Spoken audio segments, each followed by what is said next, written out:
Et bonjour, bonjour. Alors aujourd'hui une petite vidéo, on va dire de circonstance.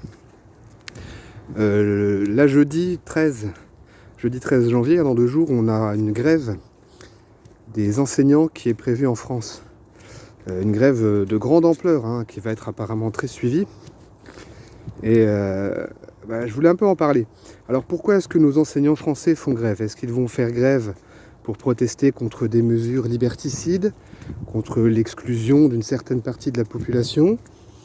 Est-ce qu'ils vont protester parce que les enfants sont pour certains dans une certaine souffrance physique, psychologique, à cause des mesures sanitaires, à cause du fait qu'ils ne puissent pas être les uns à côté des autres, qu'ils doivent porter un masque contraignant toute la journée, qui gêne certains pour respirer correctement, etc. Eh ben non, nos merveilleux enseignants vont faire grève pour réclamer plus de mesures, plus de, entre guillemets, sécurité. Et ils réclament aussi des appareils pour purifier l'air. Ils réclament aussi des détecteurs de CO2. Alors ça, c'est quand même le pompon, je trouve. Les profs d'aujourd'hui sont pas capables, quand ils rentrent dans une salle, de se dire « Tiens, il y a de la buée sur la fenêtre, il faudrait peut-être que je l'ouvre. » Non, il leur faut un appareil. Il leur faut un appareil parce qu'ils sont manifestement trop cons pour voir que dans l'air n'est pas forcément très, très bon ou un peu gênant. Non. Bon, il faut des machines aux profs d'aujourd'hui. Je sais pas, il y a dans une époque lointaine, alors vous n'avez peut-être pas connu ça, c'était dans 2019, 2018, on savait ouvrir les fenêtres. Maintenant il faut une machine pour savoir quand il faut ouvrir la fenêtre. Bon. Bref. Alors, vous voyez, je suis pas forcément. Je pense que vous avez compris que je ne suis pas forcément dans le soutien de cette grève et de ces revendications. Non, ça me fatigue parce que les profs en général, c'est un milieu très particulier avec une mentalité très bizarre. Alors, on ne peut pas me faire le procès de ne rien y connaître parce que pendant 5 ans, pendant que je faisais mes études et puis une année ensuite, avant de trouver mieux, j'ai été assistant d'éducation, ce qu'on appelle communément un surveillant ou un pion. J'ai fait ce travail-là. Dans une grosse structure, c'était un lycée, il y avait 1800 élèves, à peu près une centaine de profs. Donc c'était un gros truc. Et donc des profs, j'en ai connu plein. Alors il y en a qui sont des bons pédagogues, qui sont des gens très qualifiés, compétents, humainement parlant, très sympathiques, etc. Mais il y a aussi une bonne partie des enseignants, une partie suffisamment significative et suffisamment large pour que ça se voie et que ça soit quelque chose de visible, qui sont des gens totalement verrouillés, qui ont des certitudes construites sur du vent, qui, parce qu'ils ont des diplômes, s'imaginent être la prunelle du monde. Nous savons, nous avons la connaissance, nous avons le savoir, nous sommes les transmetteurs. Ouais, non, que dalle, rien du tout. Certains, en dehors de leur domaine d'expertise, n'ont absolument aucune connaissance, pas de culture générale. Je me rappelle d'une fois comme ça, il y en avait une en salle des profs. Alors, si vous avez jamais mis les pieds dans une salle des profs, je vous garantis, c'est une expérience extraordinaire. N'imaginez pas que c'est une espèce de rassemblement de gens de sagesse et de connaissances. C'est vraiment... c'est la Micheline qui raconte son week-end, c'est le machin qui raconte ses petits problèmes d'argent, etc. Et j'en ne parle même pas du taf, à part sauf si un élève les a particulièrement saoulés ou une classe ou je ne sais quoi. Mais les conversations, c'est niveau caméra café, quoi.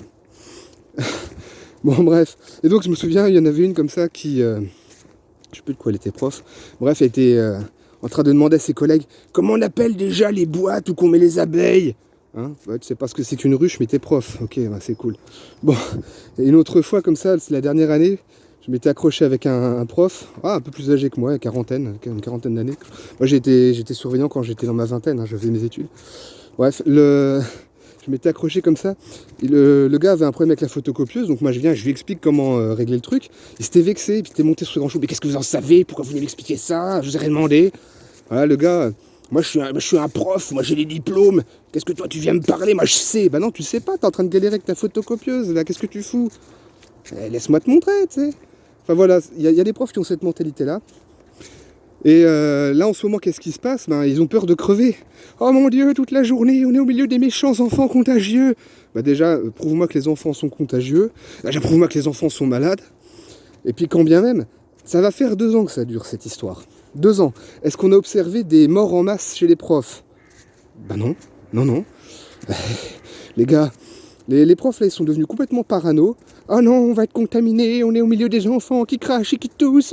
Ouais, enfin ça c'est déjà tout le temps. Les gamins, moi quand j'ai été pion, J'étais malade plusieurs reprises, j'ai chopé la grippe, etc. Bah oui, parce qu'il y a du brassage, les gamins ils morfent, ils mouchent, ils toussent, ils crachent, bah ouais. Et donc on récupère toutes les merdes qui passent. Mais on va pas en mourir pour autant. Alors après, je peux comprendre que les profs qui ont 50 piges, qui sont gras du cul et qui, comme seule activité, ils ont leur Zumba le jeudi soir, ouais, je peux comprendre qu'eux ils aient peur pour leur santé. Mais c'est pas une raison pour faire peser leurs craintes sur les gamins, quoi. Hein? Peut-être à vous d'avoir un style de vie un peu plus sain, un peu plus de sport, un peu plus de marche. Vous voyez, moi là, j'ai ma fidèle jambe de bois. Je suis allé faire mes petites courses. Et là, je rentre. Bah, je rentre à pied, parce que j'ai pas de voiture. Et je marche beaucoup, donc voilà. Donc c'est peut-être à vous aussi d'avoir un style de vie un peu plus sain. Et puis vous aurez peut-être un peu moins peur de crever. C'est des gens qui sont soi-disant dans la connaissance, dans l'érudition. Mais les gars, ils gobent tout, quoi. Ah, le gouvernement a dit que ceci. Ah là là, mon Dieu. Ah, ils ont dit à la télé que machin. Oh, d'accord, mais... T'es censé être un enseignant, t'es censé donner des techniques justement pour apprendre à réfléchir par soi-même, à faire preuve d'esprit critique. Finalement, on n'en voit quasiment aucun d'esprit critique chez ces gens-là. D'accord? Bon. Alors voilà, les mentalités des profs, enfin pas tous, une fois encore, faut pas généraliser, il y en a des très sympas, des très pédagogues, mais il y en a, c'est des vraies tâches, quoi. Et le problème, c'est que là, la grève qui s'annonce, c'est pas pour améliorer le système, pour faire fermer sa gueule au gouvernement ou pour libérer un peu plus les enfants. C'est parce qu'eux, ils ont peur, puis ils veulent leurs petits objets, leurs petits gris-gris pour se rassurer, hein, leur détecteur de CO2 et je sais pas quelle connerie. Alors en plus, vous passez votre journée avec un putain de masque. Et vous forcez les gamins à mettre un masque. Qu'on m'explique en quoi il faut des purificateurs d'air et je sais pas quoi. Enfin, c'est complètement ridicule. S'il y avait vraiment un grave danger sanitaire dans les salles de classe, il y aurait des profs clamsés dans tous les sens. Là, on a à peu près 800 000, un peu plus, 800 000 personnels enseignants en France. C'est énorme, hein. Bon, il y en a quelques milliers là, en ce moment avec la vague Omicron. Il y en a à peu près quelques milliers, je crois 9 000, je crois que j'ai vu ce chiffre-là. De malades, attention, pas mourants, malades, c'est-à-dire qu'ils vont rester une semaine à la maison en prenant du paracétamol, puis après ça sera terminé. Et ben non, c'est la paranoïa, c'est l'hystérie, c'est la frénésie totale, il nous faut des appareils, il faut plus surveiller les gamins, il faut plus de distanciation, plus de contraintes, puis plus de contraintes toujours sur les gosses. Alors ces gens-là, c'est censé être des fonctionnaires, c'est le service public, au service du public. Mais je constate que leurs usagers, ils s'en foutent en fait. À quel moment ils ont réellement une préoccupation pour le bien-être des enfants, pour leur sécurité affective, pour leur émotivité, pour leur équilibre psychologique? Non, il faut plus de contraintes, plus de surveillance, plus de règles, plus de protocoles. Wow, mais vous traitez des gamins de 6 ans comme des prisonniers déjà. À quel moment vous vous arrêtez? À quel moment vous allez vous dire peut-être qu'on pourrait se détendre, peut-être qu'on pourrait se calmer, peut-être qu'on pourrait regarder aussi dans certains pays comment ça se fait. En Suède où il n'y a pas toutes ces contraintes. Et est-ce que tous les profs sont morts? Enfin voilà, au bout d'un moment, il va falloir s'arrêter, quoi. Je les trouve lâches, les enseignants, en tant que corporation, en tant que groupe. Je les trouve lâches, je les trouve sans cœur. Et je les trouve vraiment très verrouillés sur leur petit confort, leurs petites craintes et leurs petites inquiétudes, au mépris total de leurs usagers, qui sont censés être normalement leur principale préoccupation. Voilà ce que j'avais à en dire. Alors si vous êtes prof et que vous écoutez ça, vous allez probablement dire « Mais non, t'as des comptes à régler, je sais pas quoi. » Non, moi j'observe ça de loin. C'est l'époque où j'ai bossé dans des bahuts, moi j'aimais bien.